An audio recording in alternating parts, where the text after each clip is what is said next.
बिस्मिल्लाहिर्रहमानिर्रहीम। First MCQ है, इसको हम डिस्कस करते हैं। Choose the correct sentence. अब दिस इज वेरी इंपॉर्टेंट। अब यहाँ पर देखिए हमारे पास लिखा हुआ है, if I come to Lahore I will meet you if I shall come to Lahore. Simple.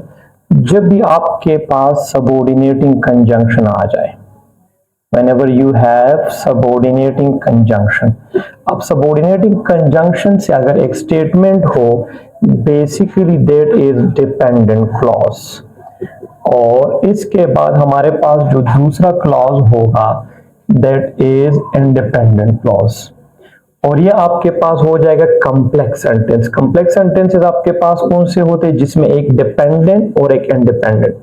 और कॉम्प्लेक्स सेंटेंस को लिखने के दो तरीके हैं। It comes independent clause, it comes in the beginning और एट द एंड, दोनों आ सकते हैं। डिपेंडेंट पहले भी आ सकता है और बाद में भी। अब यहां पर देखिए, अगर डिपेंडेंट क्लॉज है तो उसकी शुरुआत किससे होगी? Subordinating conjunction. फॉर एग्जांपल आपके पास है if, when, while, because, although, since, as, etc. ये सारे हमारे पास क्या है? ये सारे हमारे पास सबऑर्डिनेटिंग कंजंक्शन। अगर सबऑर्डिनेटिंग कंजंक्शन आ जाए and you are pertaining to future, तो आपके पास जो टेंस होगा it must be present indefinite. आपके पास फ्यूचर नहीं होगा। अब आप फ्यूचर के बारे में बात करना चाहते हैं और स्टार्ट में आपके पास सबऑर्डिनेटिंग कंजंक्शन हो, तो इसके साथ जो टेंस होगा it must be present indefinite one. तो यहां पर आपके पास होगा option number A is the correct one. Next one है, choose the correct sentence. He scolded me as if he is my father. अब यहां पर बी केयरफुल। केयरफुल इसलिए रहे कि हमारे पास जब भी सेंटेंस है तो हम पढ़ते हैं सब्जेक्ट वर्ब एग्रीमेंट, और एक हमारे पास होता है सब्जेक्ट वर्ब डिसएग्रीमेंट। अब यहां पर आपके पास कभी भी आपके पास आ जाए एज इफ, इसको हम कहते हैं सबजंक्टिव मूड, और या आसान अल्फाज में हमारे पास अनरियल स्ट्रक्चर होगा। जब अनरियल स्ट्रक्चर होगा हम इस्तेमाल करते पास इंडेफिनिट और हमेशा वर। जिस तरह आई के साथ हम वॉस का इस्तेमाल करते हैं जब रियल सिचुएशन हो, आई के साथ हम वर का इस्तेमाल करते हैं जब अनरियल हो। तो हमारे पास यहाँ पर देखिए एज इफ के बाद भी हमारे पास स्ट्रक्चर अनरियल होगा, ही के बाद ना तो इज होगा ना वाज होगा। Option number C is the correct one. Next one है, we flew from New York dash. कभी भी आपके पास डेस्टिनेशन आ जाए, डेस्टिनेशन की तरफ हम जाते हैं। Let's suppose here we have a person, यहाँ पर उसने स्पाइक्स वगैरह भी किए हैं, और ये आ रहा है कौन से एकेडमी? QC आ रहा है। अब यहाँ पर जब डेस्टिनेशन हो तो डेस्टिनेशन के लिए हम क्या इस्तेमाल करते हैं? टू का इस्तेमाल करते हैं। तो यहाँ पर ये इसकी डेस्टिनेशन है, तो हम क्या इस्तेमाल करते हैं? He is going to QCA।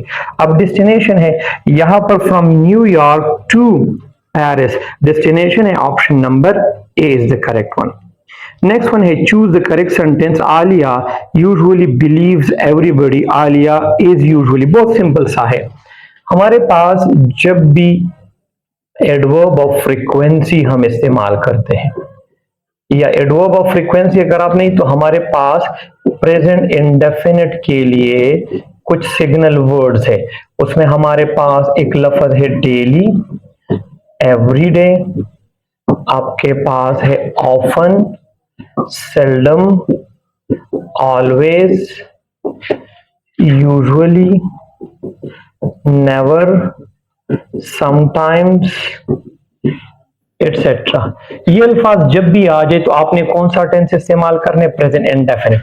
अब प्रेजेंट इंडेफिनिट का स्ट्रक्चर होगा subject plus first verb S और S plus rest of the word. ये पॉजिटिव स्ट्रक्चर होगा।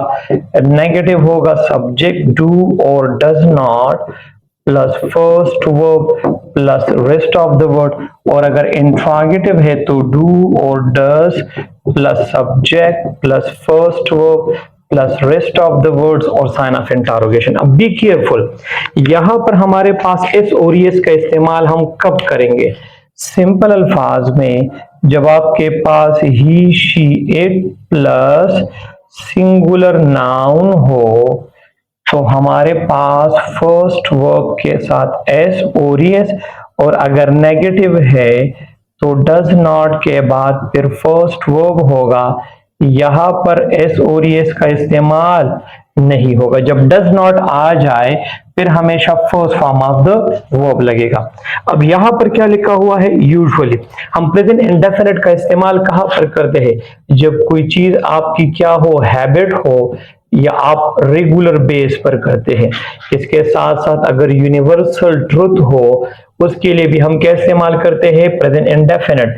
आपके पास प्रोवर्ब या कोटेशन हो उसके लिए भी हम इस्तेमाल करते हैं प्रेजेंट इंडेफिनिट टेंस। तो यहां पर आपके पास हो जाएगा ऑप्शन नंबर ए। यहां पर देखिए हमारे पास यूजुअली बिलीव्स होगा, option number A is the correct one. Number next MCQ है apples dash ripe in autumn. अब यहां पर देखिए हमारे पास अगेन प्लूरल नाउन जब आपके पास आ जाए तो इसके साथ हम प्लूरल वर्ब का इस्तेमाल करते हैं। प्लूरल नाउन आ जाए तो वर्ब आपके पास हमेशा क्या होगा, प्लूरल। लेकिन अगर सिंगुलर नाउन है तो आपके पास वर्ब कौन सा होगा, सिंगुलर। यहां पर आपके पास हो जाएगा option number A is the correct one क्योंकि प्लूरल है। What a beautiful weather it was. अब this one is exclamatory sentence. अब exclamatory sentences हमारे पास कौन से होते हैं, exclamatory वो sentences जिसमें सडन फीलिंग और इमोशन हो, सडन फीलिंग और इमोशन। और एक्सक्लेमेटरी सेंटेंसेस आपके पास दो होते हैं, दो किस्म के, एक इंटरजेक्शन से शुरू होता है और दूसरा आपके पास WH से शुरू होता है। तो यहां पर जब भी आपके पास एक्सक्लेमेटरी सेंटेंस अगर इंटरजेक्शन हो उसके बाद हम साइन ऑफ इंटरोगेशन लगाते हैं, और अगर WH हो तो आखिर में हम साइन ऑफ इंटरोगेशन नहीं, साइन ऑफ एक्सक्लेमेशन, सॉरी यहां पर मैंने इंटरोगेशन कहा, साइन ऑफ एक्सक्लेमेशन। तो ये वाला साइन ऑफ एक्सक्लेमेशन और यहां पर भी साइन ऑफ एक्सक्लेमेशन हम इस्तेमाल करेंगे। तो option number C is the correct one. Next one है सर्कमस्क्राइब का मतलब क्या है, तो option number A is the correct one. Next MCQ है each of the boys have passed the entrance test. बहुत सिंपल सा है, कभी भी आपके पास ईच आ जाए और एवरी आ जाए इसके साथ वर्ब हमेशा के लिए सिंगुलर होगा। फॉर एग्जाम्पल यहां पर मैंने लिखा ईच रोड लीड या लीड्स टू द एकेडमी, ये एक हुआ। दूसरा मैंने लिखा each of the roads lead या leads to the academy. I wrote two MCQs, MCQ number 1 MCQ. अब स्टार्ट में आपके पास क्या है, ईच, तो हमेशा आपके पास कौन सा होगा, सिंगुलर वर्ब होगा, प्लूरल। यहां पर देखिए each of the boys have is plural verb, it is not singular verb, you have to go for singular. तो हमारे पास ऑप्शन नंबर बी में स्पॉटिंग द एरर है, ऑप्शन बी जो है यहां पर हैव की जगह हैज होना चाहिए। नेक्स्ट वन है choose the correct sentence, she loves to read therefore she visits the library frequently. अब ये जरा इंटरेस्टिंग सा एमसीक्यू है, इसको हम कहते हैं कंपाउंड सेंटेंस। कंपाउंड सेंटेंस में आपके पास बेसिकली क्या होते हैं, टू इंडिपेंडेंट क्लॉजेस। यहां पर मैंने लिखा टू इंडिपेंडेंट क्लॉजेस, और अमूमन हम इसको इस तरह डिस्कस करते हैं कनेक्टेड बाय फैन बॉयज, लेकिन ये लाजमी नहीं है कि हमेशा फैन बॉयज। इसको लिखने के 3 तरीके हैं। नंबर 1, अगर इंडिपेंडेंट क्लॉज हो प्लस फैन बॉयज आ जाए, इसके बाद दोबारा इंडिपेंडेंट क्लॉज, ये तरीका नंबर 1।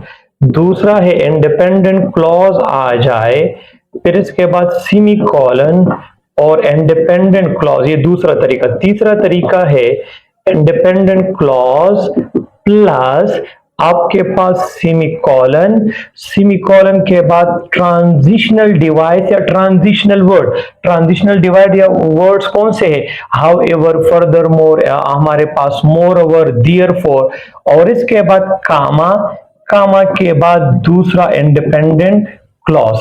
तो बेसिकली ये हमारे पास कौन सा है, कंपाउंड सेंटेंस है। और यहां पर देखिए आपके पास कभी भी ट्रांजिशनल डिवाइस आ जाए, इसके बाद आपने हमेशा कामा का इस्तेमाल करना होगा। तो यहां पर आपके पास कौन सा ऑप्शन होगा, यहां पर आपके पास जो ऑप्शन है, option number A is the correct one. क्योंकि यहां पर, और बी केयरफुल, कभी कभार स्टूडेंट ये गलती करते हैं कि देयरफॉर को हम जब लिखते हैं तो ये कैपिटलाइज करते हैं, नहीं, कैपिटलाइज नहीं करना। अगर फुल स्टॉप आपके पास आ जाए उसके बाद हमने कैपिटल लिखना है, तो यहां पर कैपिटल नहीं होगा, यहां पर स्मॉल लेटर से होगा। तो यहां पर आपके पास option number A is the correct one. Thank you.